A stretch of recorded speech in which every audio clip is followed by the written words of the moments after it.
All across the African continent, something powerful is bubbling beneath the surface. A new generation of leaders is stepping up, bold, unapologetic, and ready to take back control. And at the centre of this rising wave, Ibrahim Traore. But now another name is joining the movement: Ghana.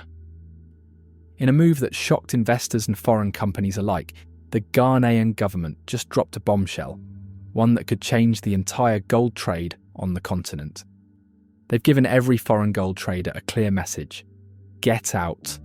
No press tours, no slow phase out, no sweet talk. Just a hard line in the sand. April 30th, 2025. That's it. That's the deadline. After that, no foreign hand gets to touch Ghana's small-scale gold market again. And the timing couldn't be more symbolic. It feels like the same energy we've seen from Traore in Burkina Faso, a fearless refusal to play by the rules written outside of Africa. It's got people asking, is this the Traore effect at work? A ripple turning into a wave? But here's the twist. Ghana isn't a country known for confrontation. So what would push such a calm and stable nation to make a move that could risk billions in global investment? What treasure have they found that made them slam the door in the face of powerful buyers? It all started with whispers, quiet mentions in government memos, a few lines buried in reports that global newsrooms didn't even bother to cover. Then came the moment no one expected. The president stepped up to the podium. He didn't stutter. He didn't soften the blow. He stared into the cameras and said it straight. Ghana is done handing over its gold. No more middlemen. No more back alley deals. No more loopholes that allow outsiders to scoop up precious resources and leave scraps behind. From April 30th, 2025 onward, only Ghanaian hands will trade Ghanaian gold. Not in the shadows, not through backdoor channels, not under anyone else's watch. And when he said it, something strange happened. Silence. The kind of silence that follows a truth so sharp, no one dares respond right away. But what followed that announcement wasn't just silence. It was panic behind closed doors.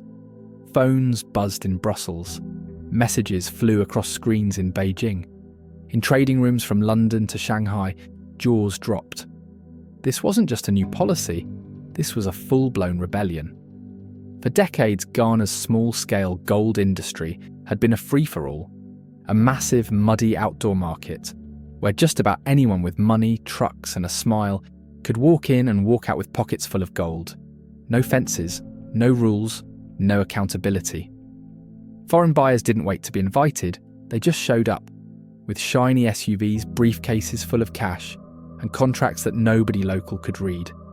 Over time, they became the lifeline for miners barely scraping by. They offered deals that looked like help on the surface, but behind the scenes they built a shadow empire, and they did it without Ghana's permission. They operated in a grey zone, protected by loopholes, shielded by silence and fueled by desperation. It was exploitation, hidden behind diplomacy and business suits. But now, the door is closing, and this time there's no countdown, no smooth transition, no drawn-out exit plan wrapped in official reports. Just one clear message: we're done. If you're a foreign trader and still want Ghana's gold, there's only one way in: through Goldbod, a brand new state agency created to regulate every single transaction. No licenses, no deal, no paperwork, no purchase, and definitely no backroom arrangements.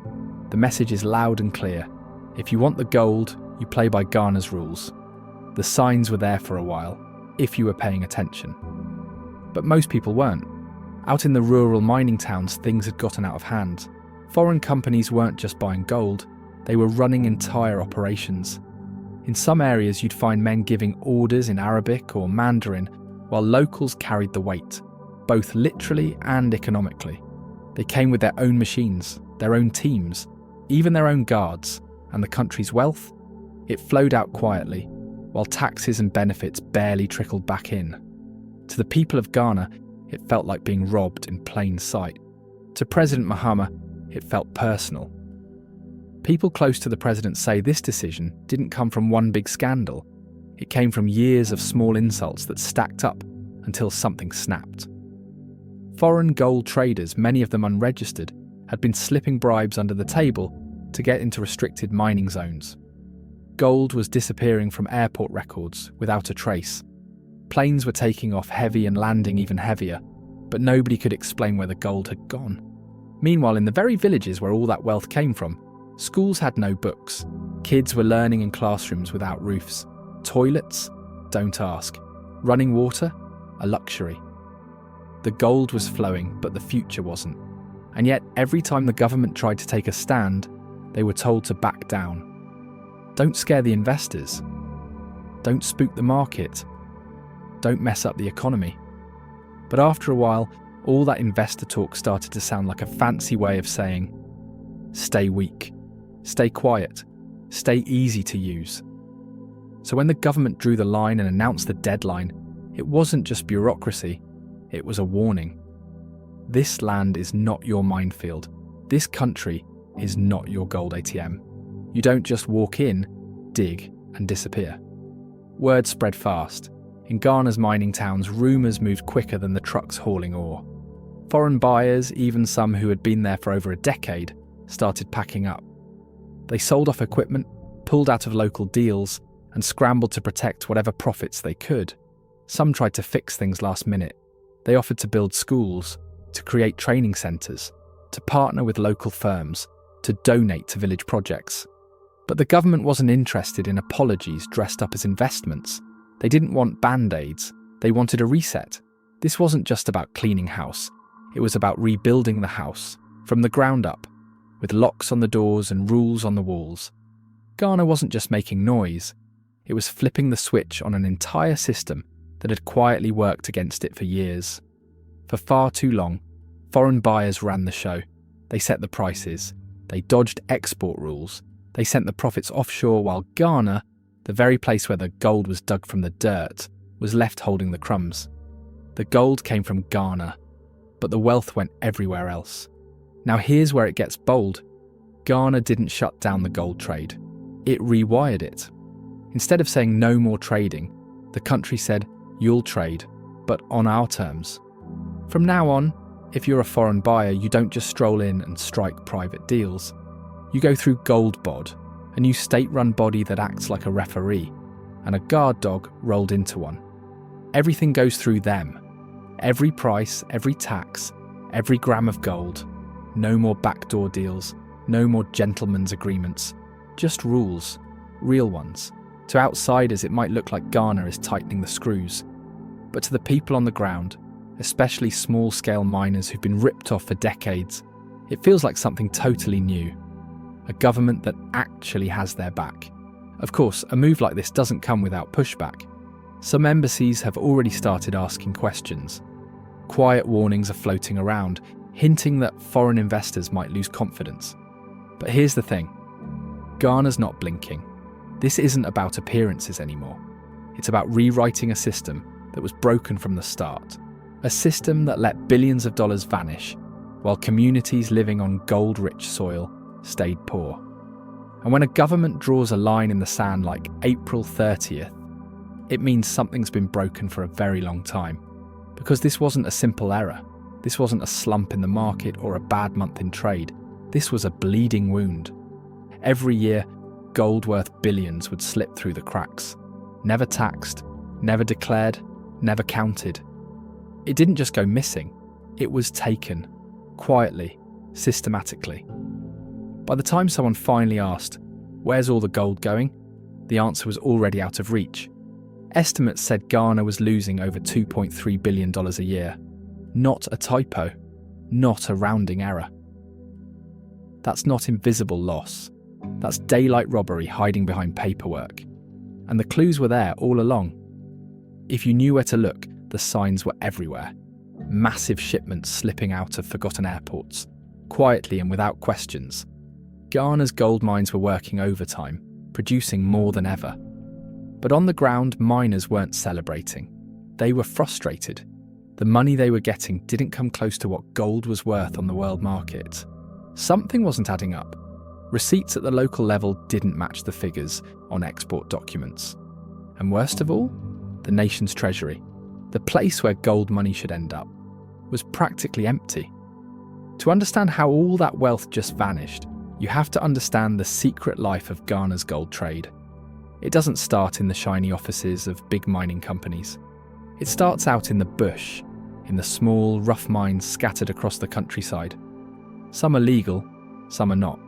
But almost all of them have one thing in common: miners desperate to sell. Picture a few men, a couple of shovels, maybe a machine or two, and a hole in the ground. That's where it begins. Then come the buyers. They don't wear suits or carry contracts. They show up in pickups, not at the Ministry of Lands and Natural Resources, but in villages where no one's watching. They carry wads of foreign cash, speak the local dialects, and offer just enough money to keep miners saying yes, even though it's far below the actual price of gold. It's quick, it's quiet, it's a trap. Miners barely make enough to put food on the table. They hand over the gold, and the country gets nothing. Once it leaves the miners' hands, the gold goes underground, literally and figuratively. It's smuggled across borders, hidden in tyres, fuel tanks, or even stitched into luggage. Some of it gets flown out in private planes with fake cargo lists. Other times it's stuffed into containers, headed for places like Dubai, Istanbul, or Hong Kong, places where customs officers don't ask too many questions and paperwork can be bought. This isn't a random hustle. These are full-blown criminal networks, organised, experienced, protected. They've built empires from Ghana's blind spots, slipping past weak laws, bribing low-level officials, and hiding behind shell companies. Watchdog reports say many of these smuggling chains are connected to foreign syndicates from the Middle East and China, and even to insiders in Ghana who take hush money to look the other way. But beyond the headlines and statistics, the real story is what could have been. What if that stolen $2.3 billion had stayed in Ghana? In places like Wassa and Memphis, that money could have fixed broken schools. In the Ashanti region, it could have built clean water systems, clinics, and safe roads. It could have given teachers proper salaries and kids real books. That money, those billions that slipped away, could have done so much more than sit in foreign banks or pay for fancy penthouses in Dubai. It could have paid for mobile health clinics in remote villages where the water runs brown from mercury spills. It could have built clean water stations where mothers no longer worry if the river will make their kids sick. But instead of going toward life-saving solutions, that money vanished. And the irony? Ghana never needed these outsiders to begin with. The country has smart engineers, hard-working miners, solid infrastructure, and the natural resources to take care of its gold business. But what it didn't have, until now, was control. Or maybe the courage to take it back, that missing $2.3 billion. It wasn't just a number, it was the red flag that finally made ignoring the problem impossible. It gave President Mahama's team the ammunition they needed to push back hard, to look the world in the face and say, enough. One government official was even overheard saying, "We're not killing trade, we're killing theft." When asked why Ghana was going so hard on foreign buyers, the answer was clear. This isn't about punishment, it's about protection. Still, pushback came fast. Trade lobbyists started raising alarms. Some foreign governments whispered that this kind of bold nationalism might scare off investors. A few companies even threatened to sue. But the numbers don't lie. For every dollar Ghana makes from international investment, it's losing 3 to illegal gold smuggling. Think about that. It's like pouring water into a bucket with a giant hole in the bottom. No matter how much you add, the loss is always bigger. And the people living in gold-rich regions, they've known the truth for years. Talk to any miner in the western region, and they'll tell you the same stories. About gold going missing before it even reaches the port in Tema. About bribes slipped to police officers. About evidence lockers that get mysteriously emptied. They aren't surprised by the $2.3 billion figure. What shocks them is how long it took for someone in power to say, "This ends now." That's why the creation of Goldbod wasn't just paperwork, it was a signal. The system is being handed back to Ghanaians. The free-for-all is ending. And foreign traders who once ran the show, they're being shown the door. But here's the truth, stopping the gold theft is just the beginning.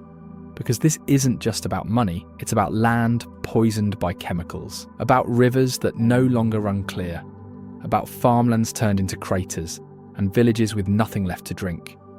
And that kind of damage, you can't wire money to fix it. So now the real question isn't about law or policy, it's about people. Will this shift finally bring real change? Will it spark pride, ownership, and action on the ground? Now that Ghana has flipped the script on gold and redrawn the map of who gets to control it, the real story isn't about what just happened, but what's coming next. The changes Ghana made won't just shake up a few foreign traders or smugglers hiding behind tinted glass and shell companies. They're going to ripple across everyday life, touching families, neighbourhoods, government offices, and even the stalls in open-air markets. One of the biggest changes, money. Not new money, but lost money, finally coming home. If this new system works the way it's meant to, billions of cedis that used to disappear into the shadows might actually stay in Ghana, and not just in government spreadsheets, but in real life, where it counts. Imagine this: schools in mining towns no longer waiting years for fresh books or roofs that don't leak.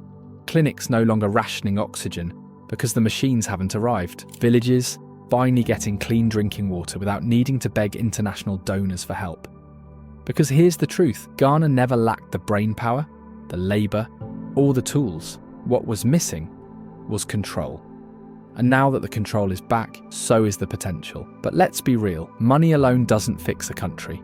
It's what's done with it that matters, and that's where the next chapter begins. One of the boldest promises made in this reform is this: send the money back to where the gold came from, to the places that have been stripped bare while others got rich. Places like Upper Denkyira, Prestea, Bibiani, names that should be golden by now, but instead are known for broken roads and forgotten schools. For decades, gold flowed out of those lands like water. But what came back? Almost nothing. That's about to change. Ghana's new framework says districts with active mining operations must get their fair share of mineral royalties. Not maybe, not eventually, must.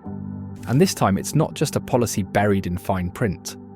Thanks to Goldbod's real-time tracking, every ounce of gold is now being watched. Every payment, every transaction, every shipment, it's all going to be public, visible, traceable. No more guesswork, no more lost files, no more excuses. Anyone can check the numbers, any citizen, any journalist, any miner. And that's a game changer, not just financially, but mentally. For years, small-scale and artisanal miners were treated like throwaways, as if they didn't matter. They were painted as troublemakers, called unorganised, messy. These so-called small miners are responsible for over a third of Ghana's total gold output. They're not a side story, they're the core of the whole thing. By finally recognising how important small-scale miners are, Ghana is doing more than just raising wages. It's changing the way the country sees them. These miners, who've spent years digging in the shadows, no longer have to sneak around to make a living. No more handing gold to strangers for half its value. No more whispering deals in alleyways. With fixed prices, legal protections, and real support, their work is no longer treated like a crime. It's treated like a profession. Mining is becoming a job with dignity, not just a desperate hustle to survive. And it's not just about the miners. This shift is opening doors for the entire local economy. Now that the gold trade isn't dominated by outsiders, Ghanaian businesses finally have room to grow. Local companies can step into roles that used to be reserved for foreign firms, from making jewellery and refining gold to handling transport and exports. It's no longer just about digging metal out of the ground, it's about building something lasting with it. If done right, this could spark an entire gold-powered ecosystem. Think jobs, training, manufacturing, innovation, a supply chain owned by the people for the people. But the biggest shift might be the one you can't see in numbers or charts, the political one. For far too long, Ghana's gold was here, but the control, that lived elsewhere. Foreign companies held the keys. Local voices were silenced. The people closest to the gold had the least power over it. That story is starting to change. When regular citizens see their leaders standing up to powerful foreign interests and reclaiming what's theirs, something important happens. Trust grows. Not just in government offices or institutions like Goldbod, but in the whole idea that Ghana can truly stand on its own. It's a loud message to the youth too. In a country where jobs are scarce and disappointment runs deep, this kind of move feels rare. It's proof that leadership isn't just about pleasing investors or attending summits. It can be about doing what's right for the country. For an entire generation raised on broken promises, this isn't just a reform. It's a signal, a turning point, a moment that says you can protect what's yours today and plan for tomorrow. Of course, it could all still fall apart if Goldbod turns corrupt, if red tape chokes progress, if the same old elite hijack the system and funnel money back into their own pockets. Then this bold step becomes just another lost opportunity. This move isn't just a bold decision for Ghana, it's a bet on its identity. If it works, it won't just change how the country does business, it'll change how the world sees it. If the gold money finally reaches the people, if the miners rise from survival to success, if the villages that dig the wealth actually begin to look like wealth, lives there, then Ghana won't just be a headline. But here's the twist. Ghana may have lit the match, but the fire is already spreading. Across West Africa, a quiet shift is underway. Not with guns, not with dramatic speeches, but with paperwork, with policy, with decisions so gutsy, they almost feel like rebellion. And it all comes down to one truth. Africans are tired of asking permission to control what's already theirs. Ghana took a stand with gold. But elsewhere, the same thing is happening. With oil, uranium, cotton, even rail lines. The continent isn't waiting anymore. Take Burkina Faso. Once called forgotten, ignored and poor, it's rewriting its entire economy under Captain Ibrahim Traore. Where gold used to be flown out and hidden away in Dubai accounts or French banks, now it's staying in the country. It's being processed, taxed and tracked. Traore didn't just kick out foreign soldiers, he kicked out the middlemen. He built a central gold buyer. He set up a national refinery. He said no to the IMF's long list of rules and instead wrote his own playbook. That's not rebellion. That's ownership. Mali made headlines when it told certain NGOs to leave, accusing them of meddling in domestic affairs. It pulled out of military deals with Western nations. But beneath the headlines, a bigger mission, economic freedom. Now Mali is negotiating fresh gold agreements with China and Russia, not just because of politics, but because those deals come without colonial flashbacks and quiet threats. Then there's Niger. For years, its uranium lit up cities across Europe, while its own people sat in the dark. Now, with new leadership and a fresh perspective, Niger is finally asking, why are we poor when our ground is so rich? Who's really benefiting from all this glowing wealth? One thing's clear, it's not Nigeria. What's happening isn't coincidence. It's a wave, a pattern, a quiet but undeniable course correction. And Ghana's move fits right into that momentum. Because Mahama's decision wasn't just about patching up a broken system, it was a message, a test, a challenge. And now other leaders are watching to see how it plays out. If Ghana can push out foreign gold traders, protect its economy, that sends a loud warning to those who've built empires by keeping African countries dependent. For years, the pattern was simple. Dig something up in Africa, ship it out to the West, and then wait for a little something back. But what came back wasn't wealth. It was debt. It was promises that led nowhere. Weak institutions, roads and hospitals that never got finished. Broken systems dressed up as development. But that old playbook, it's being tossed out. In its place, something new is being written. By Africans for Africans. A strategy where African countries decide how the trade works. Where the raw materials don't just leave the continent, they stay, get processed, and create value right where they were found. Where a country like Ghana doesn't just dig gold, it refines it, controls it, sells it on its own terms. The gold reform happening in Ghana isn't just about business, it's about building something new from the ground up. It's about taking control not just at the mine, but at the port, at the refinery, in the marketplace. Now here's the big question. Do you think this is Africa's moment? Do you think this is the start of something permanent? And what if more countries joined in? What if Africa moved as one? What if oil, diamonds, cocoa, uranium and cotton were all handled the same way, how do you think the rest of the world would respond? We want to hear from you. Jump into the comments and share your thoughts. Our channel is here to dig deeper into the history, culture, and the ongoing fight for real independence across the continent. If you're ready to be part of that journey, hit subscribe. Because staying informed is just the first step. Joining the conversation is where change begins. Turn on those notifications so you never miss a drop of truth. Let's rewrite the narrative together.